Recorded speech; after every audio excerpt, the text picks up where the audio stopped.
ये क्यों, कौन होते हैं तय करने वाले कि उसी धर्म और उसी पोशाक के बेसिस पे ये तय करेंगे कि किसको इस देश में क्या मिलेगा। महिलाओं की स्थिति इस देश में जानवर से भी बुरी है। बहन बेटियां तो सबकी हैं, लेकिन उनका इस तरीके से सोशल मीडिया पे अश्लीलता फैलाना उनके नाम पर, मुझे अभी तक कोई ऐसा बहुत बड़ा स्टेटमेंट स्मृति ईरानी का नज़र नहीं आया।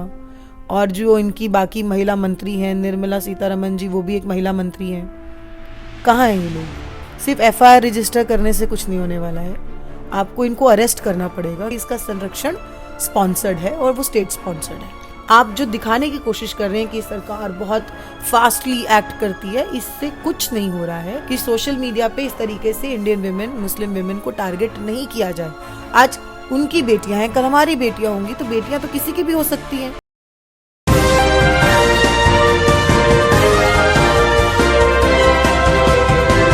सुल्ली डील्स के बाद अब 1 तारीख को एक ऐसा धमाका हुआ सोशल मीडिया पे कि बुल्ली बाय के ज़रिए मुस्लिम महिलाओं की बोली लगाई गई है और वो वीडियो लगातार सोशल मीडिया पर वायरल हो रहे हैं, जिसमें 112 मुस्लिम महिलाओं की तस्वीरें शामिल हैं, जिसमें नजीब की मां का नाम और तस्वीर भी शामिल है। उसी पर बात करने के लिए हमारे साथ मौजूद हैं अमृता जी। अमृता जी, मेरा पहला सवाल यही है कि महिलाओं को ही बार बार टारगेट करके नफरत की सियासत को चमकाया जा रहा है, आप कैसे देखते हैं सर?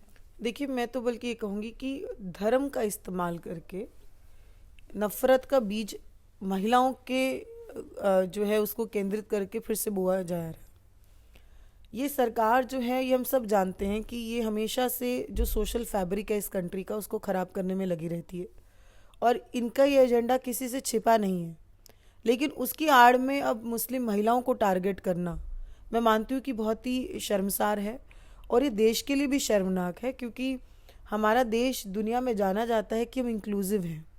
और ऐसे में अगर हमारे ही भारतीय महिलाओं के साथ, और मुस्लिम महिला भी छोड़ दी है तो महिला ही, तो सरकार को ये समझना चाहिए कि उनका दायित्व महिलाओं के प्रति है, चाहे वो किसी भी धर्म की हों।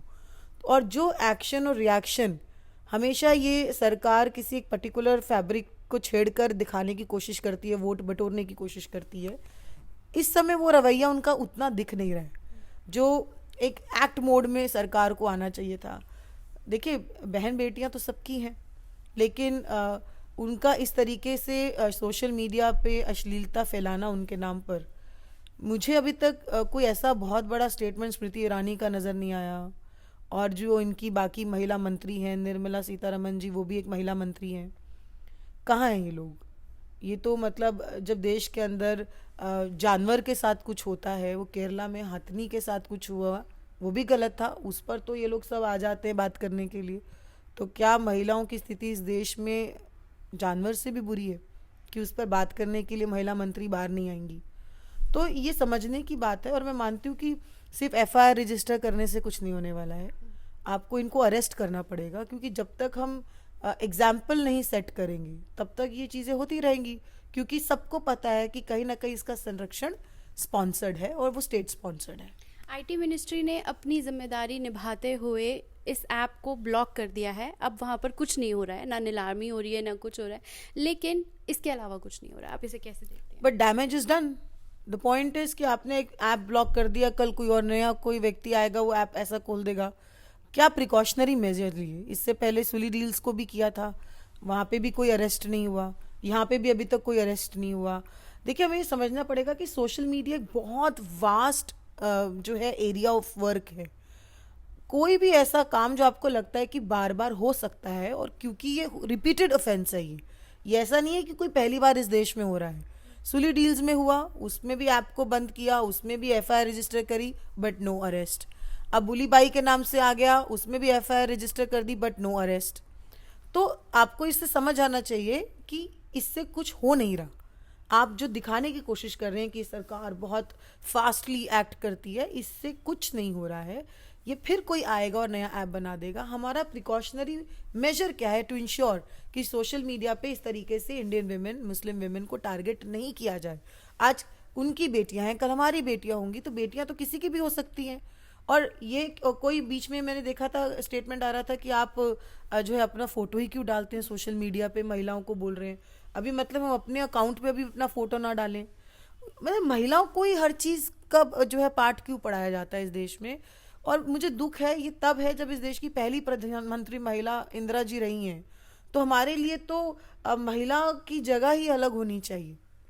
लेकिन दुख की बात है कि इस सरकार के लिए women issue is not important, और जो सोशल मीडिया पे उन पे अटैक हो रहा है वो इम्पोर्टेंट नहीं है।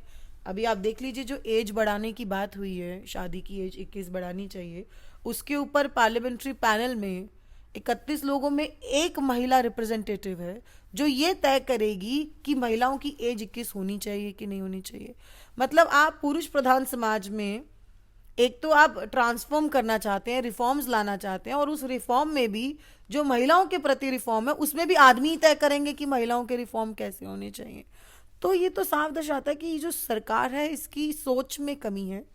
They don't believe in equality. ये तो खुद बोलते हैं आरएसएस के लोग कि शादी तो कॉन्ट्रैक्ट होता है। तो मेरा मानना है कि कहीं ना कहीं जो इनकी सोच है, आरएसएस की सोच में आप ये भी देखेंगे कि लोग बोलते हैं कि महिला को तो घर पे ही रहना चाहिए। मनुस्मृति क्या है? वो यही है कि हमेशा आदमी और औरत के दर्जे को बराबर नहीं रखो। और इसको लड़ते लड़ते लड़ते आज हमें 70, 71, 72 साल होने को हो रहे हैं, फिर हम वहीं आके जीरो पे खड़े हो जाते हैं। और ऊपर से सरकार ऐसी बैठी है जो ऐसे थॉट प्रोसेस को सपोर्ट करती है। तो डर भी लगता है, दुख भी होता है, और एक सेफ्टी के माध्यम से भी एक भारतीय महिला कैसे अपने आप को सुरक्षित महसूस करे सड़क पर, ऑफलाइन, ऑनलाइन, ये तो सरकार की जिम्मेदारी है। आप ये जिम्मेदारी महिलाओं पे नहीं डाल सकते। हम सरकार के तो दावे, आप उनके तमाम प्रॉस्पेक्टस उठाकर देख लीजिए, उसमें वो आरक्षण की देने की बातें कर रहे हैं। महिलाएं सोना पहनकर सड़कों पर निकल जाएं तब भी वो सेफ है, सरकार ऐसे दावे कर रही है। तो आप इसे किस तरीके से देखते हैं? देखिए, ये सरकार हमेशा इसने महिलाओं को ऑब्जेक्ट की तरह देखा है, और हमेशा वोटर की तरह ही देखा है कि वोट लीजिए और आगे बढ़िए। इस सरकार में तो मंत्री है ना जो उन्नाव रेप केस हमने देखा, कठुआ भी हमने देखा। इनका चरित्र ही अलग है। भाजपा के लोग हमेशा बलात्कारियों को बचाते हैं, और जो पीड़िताएं होती हैं उनको पाठ पढ़ाते हैं कि तुमसे ही गलती हुई होगी, उनके परिवार वालों को धमकाते हैं, डराते हैं। तो इस सरकार का चाल चरित्र, चेहरा दुनिया ने देखा है। मैं मानती हूँ कि उम्मीद करते हैं कि प्रधानमंत्री नींद से जागे और एक्सरसाइज जो दिखावे की कर रहे हैं दुनिया के सामने, वो ना करके असलियत में वो महिलाओं के लिए क्या करना चाहते हैं, आज तक वो सामने नहीं आया। आप बताइए, जब राज्यसभा में बिल पारित हुआ था, विमेन रिजर्वेशन बिल, कांग्रेस के समय में, लोकसभा में हम पारित नहीं करवा पाए। आज इनकी सरकार को 8 साल होने को हो जाएंगे, अभी तक क्या टेबल हुआ है पार्लियामेंट में विमेन रिजर्वेशन बिल? नहीं हुआ है। क्यों नहीं हुआ है? अगर ये हमारे प्रधानमंत्री कहते हैं कि मैं हमेशा महिलाओं के हक की बात करता हूँ, महिलाएं आगे बढ़े, तो फिर वो दिखता नहीं है ना उनके एक्शंस में। क्यों पार्लियामेंट में अभी तक विमेन रिजर्वेशन बिल नहीं आया? अगर इसी पार्लियामेंट में 33% महिलाएं होंगी तो कैसे महिला फ्रेंडली लॉज नहीं बनेंगे? बिल्कुल बनेंगे, क्योंकि सिर्फ हमारे कुछ परसेंटेज, 12 से 13% ही महिलाएं हैं पार्लियामेंट के अंदर।